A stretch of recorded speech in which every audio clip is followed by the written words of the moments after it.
தமிழ்நாட்டுல சித்தி வீட்ல குடும்பமா அதுவும் கல்யாண நாட்கள்ல வந்து பாத்தீங்கன்னா செம்மையா இருக்கும் இல்லையா? காலைல பிரேக்ஃபாஸ்ட் எல்லாருமே சேர்ந்து செஞ்சு பூரி மசால் கிழங்கு இருக்கு இல்லையா? அதெல்லாம் வச்சு சூப்பரா சாப்பிட்டுட்டு பூ கட்டுற வேலையெல்லாம் பண்ணிட்டு இருந்தாங்க. அதுக்கப்புறம் லாஸ்ட் மினிட் ஷாப்பிங் மாதிரி எல்லாருமே மலைக்கோட்டைக்கு வந்து கிளம்பிட்டோம்.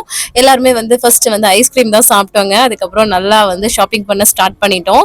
ஃபர்ஸ்ட் வந்து பாத்தீங்கன்னா ஒரு வெள்ளி நகை வாங்கணும்னு சொல்லிட்டு என்னன்னு பாத்தீங்கன்னா மாமா பொண்ணுக்கு வந்து மிஞ்சி வாங்கணும்னு சொன்னாங்க. நான் வந்து ஒரு வெள்ளி செயின் வந்து வாங்கலாம்னு சொல்லிட்டு வாங்கிட்டு இருந்தோம். அதெல்லாம் பர்ச்சேஸ் நல்லாவே சூப்பரா ஜாலியா ஃபன் பண்ணிட்டு ஃபேமிலி கூட பர்ச்சேஸ் பண்றது ஒரு சூப்பரான ஒரு விஷயம் இல்லையா? அதுக்கப்புறம் என்னோட தங்கச்சிக்கு வந்து ரிசப்ஷனுக்கு வந்து கெவுன் வந்து வாங்கணும்னு சொல்லிட்டு அவங்க வந்து பர்ச்சேஸ் பண்ணிட்டு இருந்தாங்க. அதுக்கப்புறமா பொட்டு வளையல் தோடு அப்படின்னு சொல்லிட்டு நிறைய வந்து பர்ச்சேஸ் பண்ணிட்டு நாங்கள் வந்து பஸ்ல அகைன் வந்து கிளம்பி வீட்டுக்கு வந்து வந்தாச்சு. வீட்டுக்கு வந்து பஸ் ஸ்டாப்ல இறங்கிட்டு கொஞ்சம் தூரம் நடக்கிற மாதிரி இருக்கும். பிள்ளைங்களை வந்து மாத்தி மாத்தி ஒருத்தர் வந்து தூக்கிட்டு அதுக்கப்புறம் வீட்டுக்கு முன்னாடி வந்து ஃபிளக்ஸ் வச்சிருந்தாங்க. அதெல்லாம் பார்த்துக்கிட்டே வந்தோம். தேங்க்ஸ் ஃபார் வாட்சிங்.